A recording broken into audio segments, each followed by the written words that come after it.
बच्चों, पिछले वीडियो में आपने देखा था कि यशोधर बाबू जो है वो यह सोच रहे थे अपने बच्चों के बारे में मन ही मन कि उनके बच्चे बात नहीं मानते हैं, और फिर ये सोच रहे थे कि उनसे उनके बच्चे जो है कुछ पूछ लें, कि परामर्श ले लें, उनको सम्मान दें। तो ये सब बातें सोच रहे थे और फिर अपने मन को समझाया उन्होंने कि कोई बात नहीं, बच्चे जब बड़े हो जाएंगे खुद ही अपने आप समझदार हो जाएंगे, और ये दुनियादारी भी ज़रूरी है।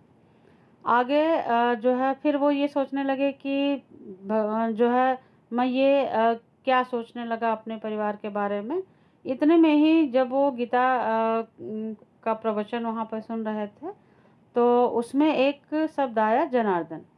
तो जनार्दन तो भगवान श्री कृष्ण के लिए प्रयुक्त हुआ था, क्योंकि वहाँ प्रवचन चल रहा था बिरला मंदिर में, वहीं वो उसी के प्रांगण में थे, और वहीं पे ये सारे विचार जो हैं वो उनके मन में आते जा रहे थे।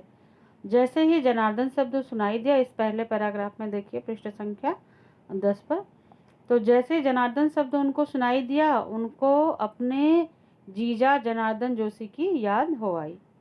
और फिर इस पैराग्राफ में ये बताया गया है कि उन्होंने यह सोचा कि परसों ही तो कार्ड आया था, उनकी तबीयत खराब है, और यशोधर बाबू सोचने लगे कि जीजा जी का हालचाल पूछने के लिए अहमदाबाद जाना ही होगा। ऐसा सोचते ही उन्हें यह भी ख्याल आया कि यह प्रस्ताव तो उनकी पत्नी और उनके बच्चे स्वीकार नहीं करेंगे। सारा संयुक्त परिवार जो बिखर गया है। पत्नी और बच्चों की धारणा है कि बिखरे परिवार के प्रति यशोधर जी का एक तरफा लगाव आर्थिक दृष्टि से सर्वथा मूर्खतापूर्ण है। तो बच्चे और पत्नी ये सोचते हैं कि वह लोग तो कभी पूछते नहीं हैं, और यही जो है वो सगे संबंधियों से इस तरह का रिश्ता रखना चाहते हैं, जो कि फालतू में पैसे खर्च करना है, बर्बादी है। तो उनको वो सब चीज़ें जो है वो मूर्खतापूर्ण लगती हैं। यशोधर जी खुशी गम के हर मौके पर रिश्तेदारों के यहाँ जाना जरूरी समझते हैं। वह चाहते हैं कि बच्चे भी पारिवारिकता के प्रति उत्साही हों। बच्चे क्रुद्ध ही होते हैं। अभी उस दिन हद हो गई। कमाऊ बेटे ने यह कह दिया कि आपको बुआ को भेजने के लिए पैसे मैं तो नहीं दूंगा। यशोधर बाबू को कहना पड़ा कि अभी तुम्हारे बब्बा की इतनी साख है, साख मतलब हस्ती, मतलब स्थिति है कि 100 रुपये उधार ले सकें। साख मतलब मान प्रतिष्ठा भी होती है। तो उन्होंने कहा कि अभी मैं चाहूँ तो किसी से 100 रुपये उधार भी ले सकता हूँ, इतना अभी मान सम्मान मेरा है, और मैं उससे ही जो है उनके यहाँ जा कर के उनको दिखाऊंगा। तो बच्चों, आप यहाँ देखेंगे कि यशोधर बाबू जो है वो अपने सगे संबंधियों से अपना रिश्ता नाता जोड़े रखना चाहते हैं, लेकिन परिवार के अन्य कोई भी नहीं चाहते। यशोधर जी का नारा है कि हमारा तो सैफ मतलब एक प्रयुक्त होने वाला बोलचाल में यह एक शब्द है, जैसे साहब कहते हैं ना कि हमारा तो साहब, यही स्टाइल है, यही तरीका है। तो उस तरह से इस शब्द का प्रयोग यहाँ पर हुआ है। कह रहे हमें तो यही परंपरा विरासत में मिली है। इस नारे से उनकी पत्नी बहुत चिढ़ती हैं। पत्नी का कहना और सही कहना है कि यशोधर जी का स्वयं का देखा हुआ तो कुछ है नहीं। माँ के मर जाने के बाद छोटी सी उम्र में वह गांव छोड़कर अपनी विधवा बुआ के पास अल्मोड़ा आ गए थे। तो बच्चों, यहाँ पे ये पता चल रहा है कि पिता की मृत्यु का जो जिक्र है वो तो पहले आ ही चुका है। अब यहाँ ये पता चल रहा है कि उनकी माताजी भी नहीं थी, छोटी ही आयु में उनकी भी मृत्यु हो गई थी, और इस तरह से यशोधर बाबू अपनी विधवा बुआ के यहाँ जा कर के अल्मोड़ा में रहते थे। तो जाहिर सी बात है कि बुआ भी विधवा थी, उनके भी पति नहीं थे, तो उनकी भी स्थिति कैसी रही होगी यह अंदाज़ा लगाया जा सकता है। तो कहीं से भी जो यशोधर बाबू हैं उन्होंने सुखी जीवन जो है वो नहीं जिया था, और उनके सिर पे जिम्मेदारी इस तरह से जल्दी आ गई। तो अब आप यहाँ देखेंगे बुआ का भी कोई लंबा चौड़ा परिवार तो था नहीं जहाँ की यशोधर जी कुछ देखते और परंपरा के रंग में रंगते। मैट्रिक अर्थात 10वीं पास करते ही वह दिल्ली आ गए और यहाँ रहे कुंवारे कृष्णानंद जी के साथ।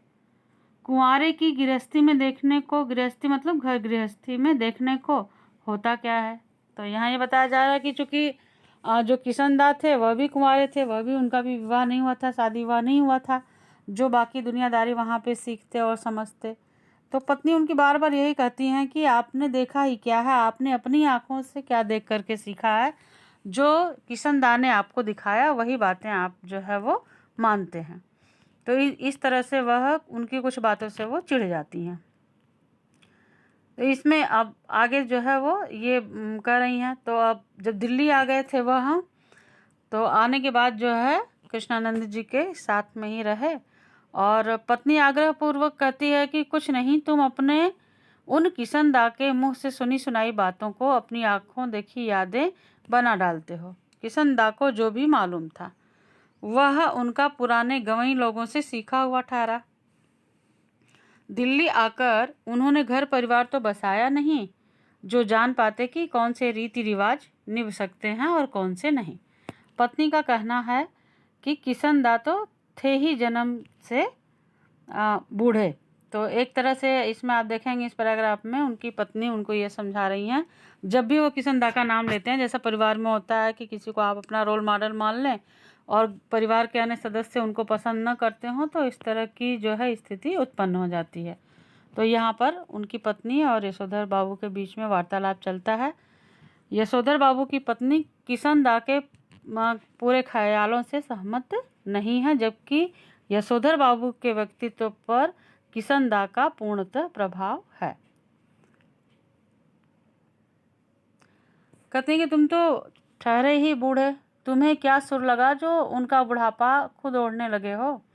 तुम शुरू में तो ऐसे नहीं थे। इसमें वो बता रही हैं कि शुरू में तो आप ऐसे नहीं थे, मैंने भी तुम्हें देखा है।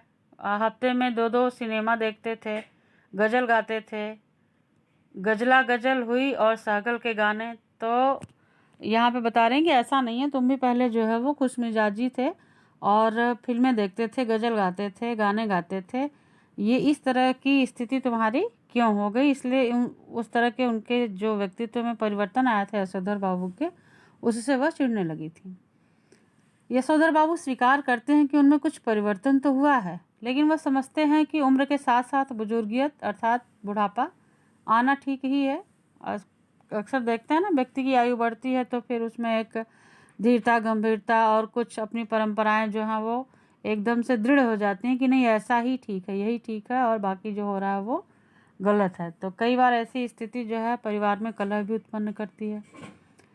पत्नी से वह कहते हैं कि जिस तरह तुमने बुढ़िया काल यह बगैर बाँह का ब्लाउज पहनना, यह रसोई से बाहर दाल भात खा लेना, यह ऊंची हील वाली सैंडल पहनना और ऐसी ही 50 काम अपनी बेटी की सलाह पर शुरू जो कर दिए हैं, मुझे तो वे सब समहाउ इम्प्रॉपर ही मालूम होते हैं। तो अपनी पत्नी में आए हुए परिवर्तन से भी वह जो है प्रसन्न नहीं है। बता रहे हैं कि ये सब जो तुम अपनी बेटी के करने से कहती हो ये सब मुझे प्रॉपर मालूम नहीं होते हैं, ठीक नहीं लगते हैं।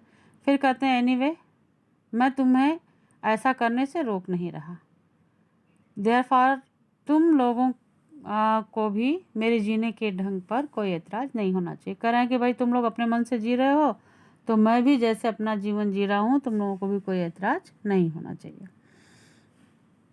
अगले पैराग्राफ में यशोधर बाबू को धार्मिक प्रवचन सुनते हुए भी अपना पारिवारिक चिंतन में ध्यान डूबा रहना अच्छा नहीं लगा। तो आप ये देखते हैं ना कि कई बार गए तो थे हालांकि वो मंदिर में, और मंदिर में गए थे तो उनको ईश्वर की भक्ति में लीन होना चाहिए, लेकिन वहाँ पर भी जा कर के वो धार्मिक प्रवचन सुनने के बजाय अपने पारिवारिक स्थितियों को ही सोच रहे हैं, उसका ही चिंतन मनन कर रहे हैं कि जो है उन्होंने क्या किया, घर में क्या है, कैसे है। तो एक तरह से देखेंगे कि वहाँ उनका मन जो है वो कैसा है, अशांत है। वह पूरी तरह से भगवान के भजन में या प्रवचन को सुनने में अपना ध्यान नहीं लगा पा रहे हैं। कह रहे हैं कि सुबह शाम संध्या करने के बाद जब वह थोड़ा ध्यान लगाने की कोशिश करते हैं तब भी मन किसी परम सत्ता में नहीं, इसी परिवार में लीन होता है। तो ये घर गृहस्थी की स्थिति ऐसी होती है कि व्यक्ति चाहे अगर कि पूरी तरह से वह ईश्वर की भक्ति में लीन हो जाए तो वह कर पाना बड़ा कठिन होता है, जो कि यहाँ पर यशोधर बाबू ने भी जो है वो बताया है। यशोधर जी चाहते हैं कि ध्यान लगाने की सही विधि सीखें तथा साथ ही वह अपने से भी कहते हैं कि परहैप्स ऐसी चीज़ के लिए रिटायर होने के बाद का समय ही प्रॉपर ठहरा। प्रॉपर मतलब ठीक। तो फिर सोचते हैं कि भाई अभी तो मेरे ऊपर जिम्मेदारियां हैं, इसलिए जब रिटायर होऊंगा तो मैं ईश्वर के प्रवचन में, धार्मिक प्रवचन में अपना समय ठीक से लगा पाऊंगा। वानप्रस्थ के लिए प्रेस्क्राइब ठहरी ये चीज़ें। तो कहते हैं कि और तब मैं, चूँकि अपने यहाँ जो है 4 आश्रमों की बात की गई है, तो उसमें आप देखेंगे ब्रह्मचर्य, गृहस्थ, वानप्रस्थ और सन्यास। तो गृहस्थ के बाद जो है वो वानप्रस्थ की स्थिति आती है। गृहस्थ जीवन जीने के बाद अपने शास्त्रों में कहा गया है कि मनुष्य को फिर वन में चले जाना चाहिए, लेकिन आज के परिवेश में ऐसा नहीं देखा जाता। यह कर पाना संभव नहीं हो पाता। तो इस तरह से आप देखेंगे कि वो सोच तो रहे हैं, लेकिन फिर भी ऐसा वो कर नहीं पाते हैं। इस तरह की तमाम बातें जो है यशोधर बाबू पैदाइशी बुजुर्गवार किशनदा के शब्दों में और उनके ही लहजे में कहा करते हैं। तो ये सब कहते हैं, चूँकि किशनदा से सुनते थे, इसलिए वो सारी बातें जो है वो यही कहते हैं कि रिटायर हो जाएंगे तो ये करेंगे वो करेंगे, वो सारी बातें वो उन्होंने इसमें बताई हैं। और कहकर उन्हीं की तरह झेपी सी, लगभग नकली सी हंसी हंस देते हैं। और जैसे होता है कि ये अदा है उनकी कि हंसते भी हैं और झेप भी जाते हैं। तो जब तक किशनदा दिल्ली में रहे, यशोधर बाबू नित्य नियम से हर दूसरी शाम उनके दरबार में हाजिरी लगाने पहुंचते थे। तो जब तक किशनदा दिल्ली में थे, तब तक यशोधर बाबू हर दूसरे शाम उनके यहाँ ज़रूर जाते थे मिलने, इतना उनका लगाव था उनसे।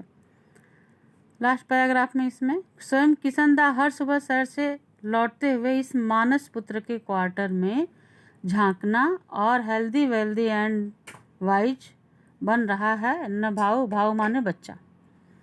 तो आप ये देखेंगे कि किशनदा जो है वो जब सुबह सैर करने के लिए जाते थे, तो लौटते समय अपने इस मानस पुत्र मतलब चूँकि किशनदा का तो विवाह हुआ नहीं था कि उनके अपने बाल बच्चे हों, इसलिए वह यशोधर बाबू को ही अपना पुत्र मानते थे।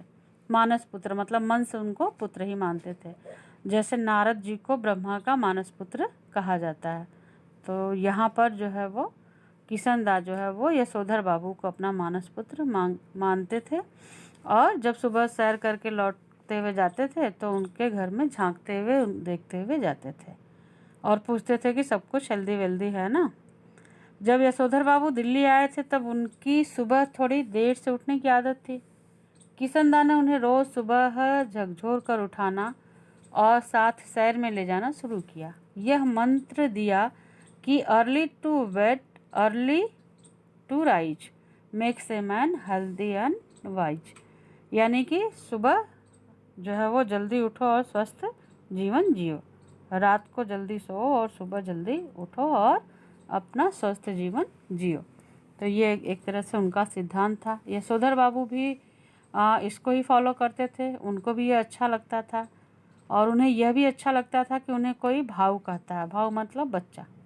हर सवेरे वह किशनदा से अनुरोध करते कि चाय पी कर जाएँ। किशनदा कभी कभी तो इस अनुरोध की रक्षा कर देते मतलब कभी कदार तो उनके घर बैठ करके चाय पी लेते।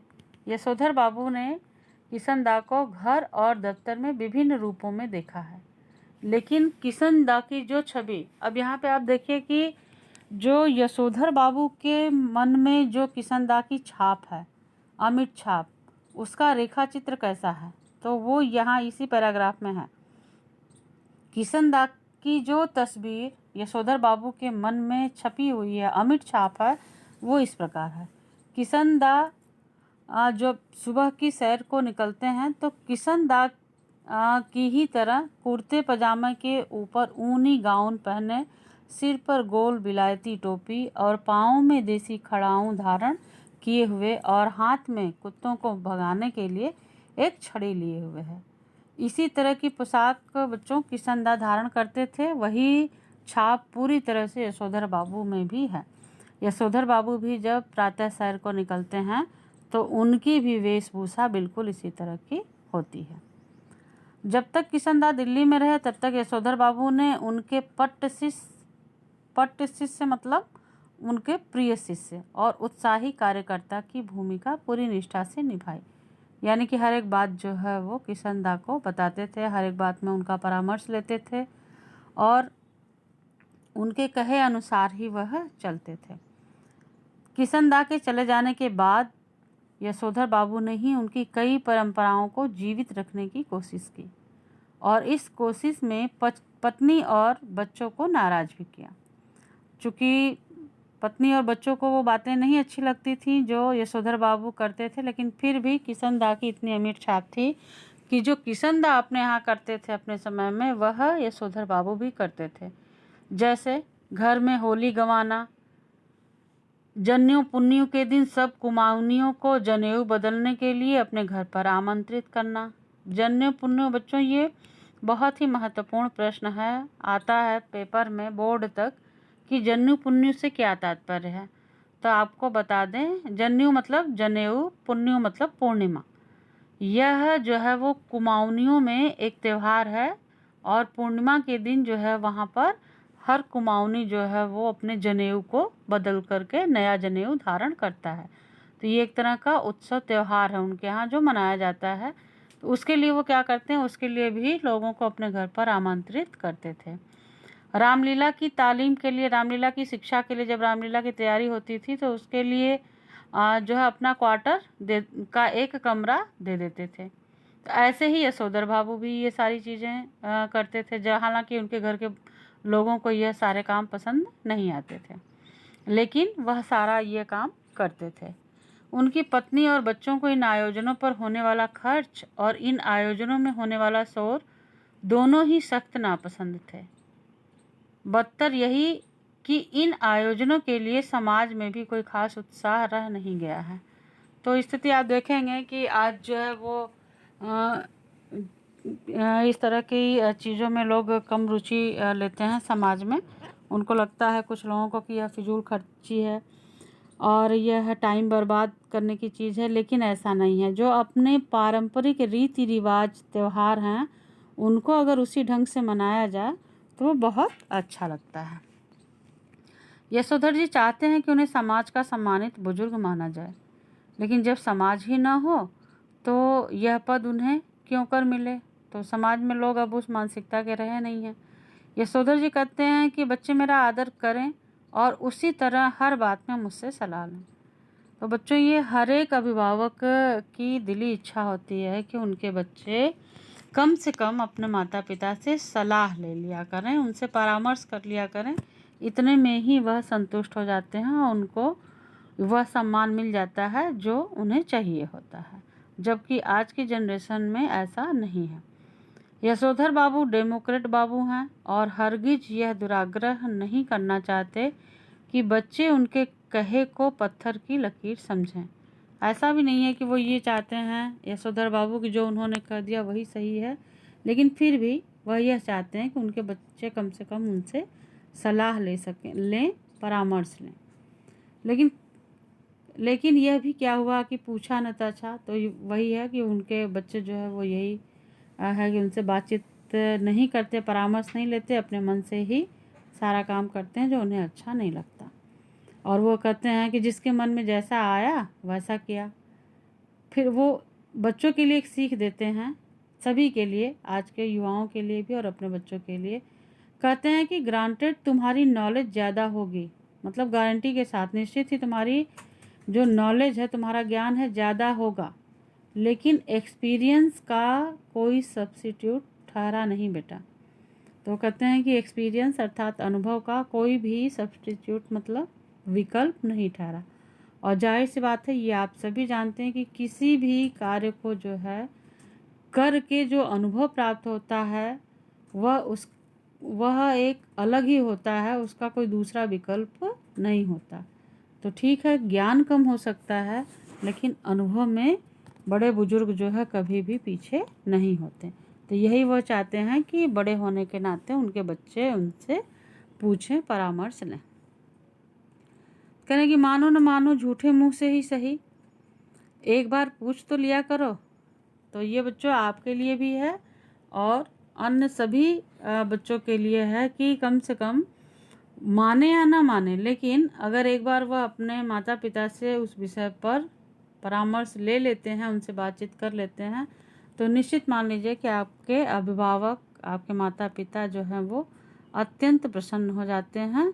आपके प्रति भी उनके मन में आदर और सम्मान आ जाता है कि उनका बच्चा बिना उनसे पूछे कुछ ऐसा कार्य नहीं करता जो उन्हें पसंद न हो। अब यहाँ पे चूँकि यशोधर बाबू की पीड़ा ही यही थी कि बच्चे उनसे कुछ भी पूछते नहीं थे, और बस जब वो कुछ कहते थे तो वो कहते थे कि बब्बा आप तो हद करते हैं, जो बात आप जानते ही नहीं आपसे क्यों पूछें। तो भाई यहाँ पे एक सलाह है कि नहीं जानते हैं ठीक है, लेकिन अगर आप उनसे पूछ भी लेंगे तो इसमें कोई दिक्कत नहीं है। प्रवचन सुनने के बाद यशोधर बाबू सब्जी मंडी गए।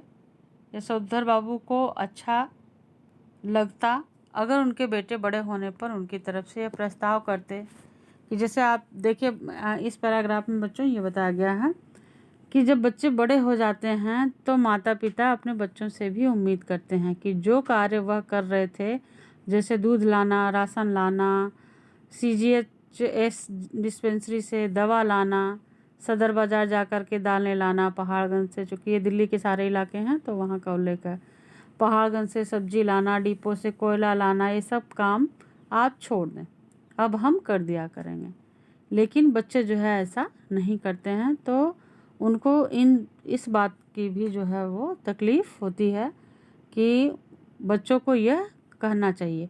और जब वो बच्चों से कहते हैं कि भाई अब ये सब काम जो है तुम लोग कर दिया करो, तो बच्चे जो है कहते हैं कि भाई बब्बा आप यह काम मत करिए, बल्कि इसके लिए एक नौकर रख लीजिए। जो उनका बड़ा बेटा भूषण है वह यह कहता है कि बब्बा इसके लिए एक नौकर क्यों नहीं रख लेते, ईजा को भी आराम हो जाएगा, ईजा मतलब माँ को भी आराम हो जाएगा, और जो है आपको यह सब काम भी नहीं करना होगा, और उसकी जो सैलरी है वो मैं उसकी तनख्वाह जो है तनख्वाह मतलब जो उसकी सैलरी होगी वह मैं दे दूँगा। तो इस तरह से कहीं ना कहीं वो ये दिखा रहा है कि मैं आपसे ज़्यादा बड़ा हूँ, मैं नौकर रख सकता हूँ और उसकी तनख्वाह भी दे सकता हूँ। तो ये कहीं ना कहीं आप देखेंगे कि पीढ़ी का अंतराल और विचारों की असमानता है, और यह बात यशोधर बाबू को अच्छी भी नहीं लगी। यशोधर बाबू को यही सब समहाउ इम्प्रॉपर मालूम होता है। उनका बेटा अपना वेतन उनके हाथ में नहीं रखते। यह सही है कि वेतन स्वयं बेटे के अपने हाथ में नहीं आता, अकाउंट में ट्रांसफ़र द्वारा बैंक में जाता है, लेकिन क्या बेटा बाप के साथ जॉइंट अकाउंट नहीं खोल सकता था? झूठे मुंह से ही सही एक बार ऐसा कहता तो इस पर बेटे का अपने वेतन को अपना समझते हुए बार बार यह कहना कि यह काम मैं अपने पैसे से करने को कह रहा हूँ, आपके से नहीं, जो आप नुक्ताचीनी करें। नुक्ताचीनी करना मतलब छोटी छोटी बात में कमियां निकालना। तो आप बच्चों देखेंगे कि माता पिता ने ही बड़ा करके आपको इतना बड़ा किया है कि आज आप नौकरी कर रहे हैं, वेतन पर पा रहे हैं, लेकिन जो आपका बात करने का जो तरीका है वह जो है किस तरह का है वो ज़रूर ध्यान में रखना चाहिए। बार बार हर बात पर पिता को यह एहसास दिलाना कि यह काम मैं अपने पैसे से कर लूँगा, मैं अपनी तनख्वाह से कर लूँगा, माता पिता को अच्छा नहीं लगता है। इसलिए झूठे ही सही समझदारी यही है कि आप काम करिए अपने मन से, लेकिन सिर्फ एक बार अपने माता पिता से कम उसके लिए पूछ लीजिए। तो यहाँ पर आप देखेंगे आगे जो है इस पैराग्राफ में ये दिखाया गया कि बच्चे अपने मन से टीवी ला रहे हैं, फ्रिज ला रहे हैं, और फिर यह भी कहते हैं कि यह टीवी मैं अपने पैसे से लाया हूँ, कोई इसको न छुए। अगर माँ बाप भी बचपन से अपनी चीज़ों को बच्चों को ये कहने लगे कि नहीं ये तुम्हारा नहीं है, इसे नहीं छूना है, यह तुम्हारा नहीं है, इसका प्रयोग तुम्हें नहीं करना है, तो फिर स्थिति कैसी होगी? तो स्थिति बहुत अच्छी तो हो नहीं सकती है। और बच्चे को ये नहीं सिखाया गया, लेकिन बच्चा खुद बड़ा होकर के फिर यहाँ ठीक विपरीत व्यवहार करने लगता है, तो माता पिता को कष्ट होता है। यशोधर बाबू पत्नी सुनती है मगर नहीं सुनती। यशोधर बाबू की पत्नी जो है वो सुनती भी हैं और कभी कभी नहीं भी सुनती हैं, और अब तो वह चिढ़ने भी लगी हैं। सब्जी का झोला लेकर यशोधर बाबू खुदी हुई सड़कों और टूटे हुए क्वार्टरों के मलबे से पटे हुए लानों को पार करके स्क्वायर के उस कोने में पहुंचे जिसमें 3 क्वार्टर अब भी साबुत खड़े हुए थे। उन 3 में से कुल एक को अब तक सिलसिला आबाद किए हुए है। तो आप देखेंगे कि वहाँ से थोड़ा आगे गए सब्जी का झोला लेकर के, और उन्होंने फिर वो वहाँ की स्थिति देखी कि अब वहाँ पर क्या है। 3 क्वार्टर जो है अब भी साबुत खड़े थे और उनकी स्थिति कैसी थी वो बताया। बाहर बदरंग तख्ती में उनका नाम दिखा, वाईडी पंत। तो अब वहाँ पे अब आप ये देखिए कि मंदिर से वह जो है वापस अपने घर जा रहे हैं और अपने उनके घर का यहाँ पे वर्णन किया गया है, इसलिए बच्चे आप कंफ्यूज ना हों। सब्जी लेकर के वह जो है वो अपने घर को पहुँचते हैं और क्वार्टर तो वही है तीनों, लेकिन वह उसमें उनका नाम जो है वो कहीं दिखाई देता है टिमटिमाता हुआ। बाहर बदरंग तख्ती में उनका नाम लिखा है, नाम क्या है उनका, वाईडी पंत। अब आप देखिए कि दूर से उनको पता क्यों नहीं चल पाता है, तो उसको आगे हम इसमें आपको बता रहे हैं। इस क्वार्टर के पास पहुंचकर आज वाईडी पंत को पहले धोखा हुआ। धोखा क्यों हुआ बच्चों? क्योंकि उनके घर में सिल्वर वेडिंग की पार्टी चल रही थी, इसलिए जब वो वापस घर आए तो उनको पार्टी के बारे में तो कुछ पता ही नहीं था और वो सोच रहे थे, ऐसा सोचने लगे कि कहीं मैं दूसरी जगह तो नहीं चला आया। तो अब आप देखेंगे इस पहले वाले पैराग्राफ में देखिए कि जब वो क्वार्टर के पास पहुँचे तो उनको लगा कि कोई धोखा हुआ है, किसी गलत जगह आ गए क्या। क्वार्टर के बाहर एक कार थी, एक स्कूटर, मोटरसाइकिल, बहुत से लोग विदा ले रहे थे। बाहर बरामदे में रंगीन कागज़ की झालरें और गुब्बारे लटके हुए थे और रंग बिरंगी रोशनियाँ जली हुई थीं। फिर उन्हें अपना बड़ा बेटा भूषण पहचान में आया, जिससे कार में बैठा हुआ कोई साहब हाथ मिला रहा था और कह रहा था, give my warm regards to your father. तो अब उनको लगा कि ये सब क्या हो रहा है, कहीं अजनबी जगह तो नहीं आ गए। ऐसा उनको क्यों लगा? क्योंकि उनको अपनी सिल्वर वेडिंग के बारे में और इस पार्टी के बारे में कुछ पता नहीं था। सिल्वर वेडिंग तो पता चल गया था ऑफिस में जब मेनन और चड्ढा ने उनसे पैसे मांगे थे, लेकिन उनके घर में भी किसी पार्टी का आयोजन है इसका उनको भान नहीं था। यशोधर बाबू ठिठक गए। उन्होंने अपने से पूछा, क्यों आज मेरे क्वार्टर में यह क्या हो रहा होगा? उसका जवाब उन्होंने अपने को दिया, जो करते होंगे यह लौंडे वोंडे, इनकी माया यही जाने। उन्होंने सोचा ये बच्चे हैं, पता नहीं क्या कर रहे हैं, इनकी स्थिति तो यही जाने। अब यशोधर बाबू का ध्यान इस ओर गया कि उनकी पत्नी और उनकी बेटी भी कुछ मेम साहबों को विदा करते हुए बरामदे में खड़ी हैं। कुछ मेम साहब भी आई थी ऑफिस से उन भूषण के, और लड़की भी जीन और बगैर बाह का टॉप पहने हैं। यशोधर बाबू उससे कई मर्तबा मतलब बार, कई बार कह चुके हैं कि तुम्हारी यह पतलून और सैंडो बनने वाली ड्रेस मुझे तो समहाउ इम्प्रॉपर मालूम होती है, लेकिन वह भी जिद्दी ऐसी है कि इसे ही पहनती है और पत्नी भी उसी की तरफदारी करती है। तो कहती है कि वह सिर पर पल्लू वल्लू मैंने कर लिया। उनकी पत्नी कहती हैं कि सिर पर पल्लू वल्लू मैंने कर लिया बहुत तुम्हारे कहने से, पर मेरी बेटी वही करेगी जो दुनिया कर रही है। तो पुत्री का पक्ष लेने वाली यह पत्नी इस समय होठों पर लाली और बालों पर खिजाब लगाए हुए थी। बालों पर खिजाब मतलब बाल को काला करने का पदार्थ, जिसको डाई करते हैं, मेहंदी करते हैं, लगाए हुए थी। तो जबकि ये दोनों ही चीज़ें आप कुछ भी कहिए, यशोधर बाबू को समहाउ इम्प्रॉपर ही मालूम होती हैं। यानी बूढ़े लोगों का बालों में खिजाब लगाना, बालों को कलर करना और होठों पे लाली लगाना, ये सब जो है यशोधर बाबू को प्रॉपर नहीं लगता। और बेटी का जीन्स पहनना और स्लीवलेस जो है कपड़े पहनना। आधुनिक किस्म के अजनबी लोगों की भीड़ देख करके यशोधर बाबू अंधेरे में ही दुबके रहे। उनके बच्चों को इसलिए शिकायत है कि बब्बा तो एलडीसी टाइपों से ही मिक्स करते हैं। मतलब उसके पिताजी जो हैं, उन बच्चों का यह मानना था कि यह जो है वो निम्न तरह के लोगों से, निम्न वर्ग के लोगों से ही मेल जोल रखना चाहते हैं। हाई फाई लोगों से, हाई फाई क्लास से वह अपना संबंध नहीं रखना चाहते। जब कार वाले लोग चले गए तब यशोधर बाबू ने अपने क्वार्टर में कदम रखने का साहस जुटाया। भीतर अब भी पार्टी चल रही थी। उनके पुत्र पुत्रियों के कई मित्र तथा उनके कुछ रिश्तेदार जमे हुए थे। उनके बड़े बेटे ने झिड़की सी सुनाई, मतलब डांटते हुए थोड़ा कहा, बब्बा आप भी हद करते हैं। सिल्वर वेडिंग के दिन 8:30 बजे घर पहुंचे हैं। अभी तक मेरे बॉस आपकी राह देख रहे थे।